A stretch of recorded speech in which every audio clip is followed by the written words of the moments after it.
आज 25 जून है। आपको भी मालूम है कि आज 25 जून है। आज से 48 साल पहले भी 25 जून थी। तब मैं कॉलेज का विद्यार्थी था और 1975 में मैंने ग्रेजुएशन कंप्लीट किया था। 25 जून 1975 भारतीय इतिहास में एक ऐसा दिन जिसका स्मरण करना बहुत ही जरूरी है। 25 जून 1975 48 साल बीत चुके हैं। 48 साल बीत चुके हैं। 12 जून 1975 को इलाहाबाद हाई कोर्ट ने निर्णय सुनाया था कि इंदिरा गांधी ने वर्ष 1971 के लोकसभा चुनाव में अनुचित तरीके अपनाए। न्यायालय ने उन्हें दोषी ठहराते हुए उनका चुनाव रद्द कर दिया था। इंदिरा गांधी के चुनावी क्षेत्र रायबरेली से उनके प्रतिद्वंदी राजनारायण थे। यद्यपि चुनाव परिणाम में इंदिरा गांधी को विजयी घोषित किया गया था। आज सवाल इस बात का है कि आपातकाल में राष्ट्रीय स्वयंसेवक संघ की भूमिका क्या थी।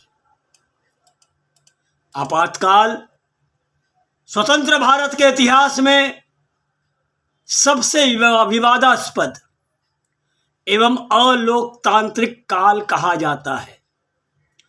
आपातकाल को 48 साल बीत चुके हैं, लेकिन हर साल जून महीना आते आते और 25 जून को तो इसका स्मरण ताज़ा हो जाता है। और इसके साथ ही आपातकाल में आरएसएस राष्ट्रीय स्वयंसेवक संघ की क्या भूमिका थी ये भी याद आ जाता है। संघ ने आपातकाल का कड़ा विरोध किया था। संघ के हजारों कार्यकर्ता जेल गए थे और बहुतों ने अपना बलिदान भी दे दिया था। साथियों, 25 जून 1975 को तत्कालीन राष्ट्रपति फखरुद्दीन अली अहमद ने तत्कालीन प्रधानमंत्री इंदिरा गांधी के कहने पर भारतीय संविधान के अनुच्छेद 352 के अधीन आपातकाल की घोषणा कर दी। यह आपातकाल 2 साल यानी कि आपातकाल 21 मार्च 1977 तक रहा। इस समयावधि में नागरिक अधिकारों को स्थगित कर दिया गया। सभी स्तर के चुनाव भी स्थगित कर दिए गए। सत्ता विरोधियों को बंदी बना लिया गया। प्रेस पर भी प्रतिबंध लगा दिया गया। पत्रकार भी बंदी बना दिए गए। श्रीमती इंदिरा गांधी के पुत्र संजय गांधी के नेतृत्व में पुरुष नसबंदी अभियान चलाया गया। कहा जाता है कि इस अभियान में अविवाहित युवकों की भी जबरदस्ती नसबंदी करा दी गई। साथियों,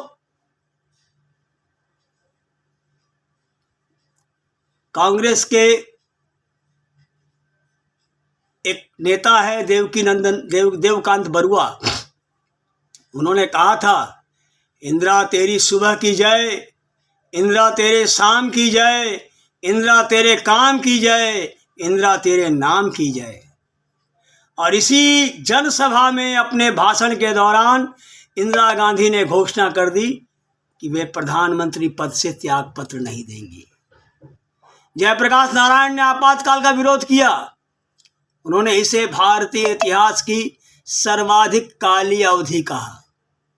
जयप्रकाश नारायण ने रामलीला मैदान पर विशाल जनसमूह के सम्मुख 25 जून 1975 को कहा कि सभी विरोधी पक्षों को देश के हित के लिए एकजुट हो जाना चाहिए, अन्यथा यहाँ तानाशाही स्थापित हो जाएगी और जनता दुखी हो जाएगी। साथियों, आपातकाल के कारण जनता त्राहिमाम कर रही थी। आपातकाल एक ऐसा दौर था जिसमें सभी चीज़ों पर प्रतिबंध लगा दिया गया था।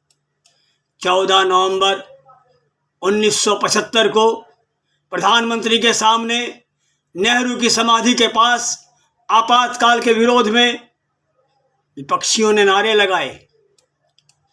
आपातकाल से कांग्रेस को बहुत हानि हुई। जनता में सरकार की छवि धूमिल होने लगी, आक्रोश बढ़ता गया और इसको देखते हुए प्रधानमंत्री इंदिरा गांधी ने लोकसभा भंग करके चुनाव कराने की अनुशंसा कर दी। चुनाव में कांग्रेस पराजित हो गई। स्वयं इंदिरा गांधी अपने क्षेत्र रायबरेली से चुनाव में हार गई। जनता पार्टी को बहुमत प्राप्त हुआ। मोरारजी देसाई प्रधानमंत्री बने और इस प्रकार स्वतंत्रता के बाद पहली बार गैर कांग्रेसी सरकार बनी। वास्तव में आपातकाल कांग्रेस के लिए हानिकारक रहा। राष्ट्रीय स्वयंसेवक संघ ने आपातकाल का जमकर विरोध किया। इसके कारण उसे सत्ता के क्रोध का दंश झेलना पड़ा। किंतु आपातकाल के दौरान संघ द्वारा किए गए विरोध प्रदर्शनों को लोगों ने देखा और लोगों ने उसे विख्यात कर दिया और इस प्रकार लोकतंत्र की विजय घोष के साथ राष्ट्रीय स्वयंसेवक संघ बढ़ता ही चला गया।